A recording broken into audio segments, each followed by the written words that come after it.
കുട്ടിമണിയെ കോടതി ശിക്ഷിക്കൂന്ന് എനക്ക് തോന്നല. നല്ല രീതിയില് പോലീസ് ഒരു അന്വേഷണം നടത്തിയ இந்த കേസിലെ യഥാർത്ഥ പ്രതി ആരെന്ന് പുറത്തു വരുകയും ചെയ്യും. തലക്കകത്ത് കേറുന്നൊന്നും പറഞ്ഞു പോകാതിരിക്കാൻ വേണ്ടിയാ ഞാൻ ഇങ്ങനെ കെട്ടിവെച്ചെന്നേ. കേട്ടോടാ മനുഷ്യ?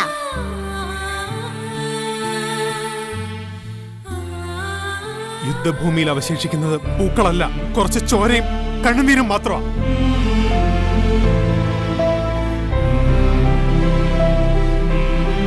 ബൈജു ദേവരാജ് ഒരുക്കുന്ന പരമ്പര 3 മണി ഇന്നു രാത്രി 7 മണിക്ക് ഫ്ലവേഴ്സിൽ. HD ദൃശ്യ മികവോടെ.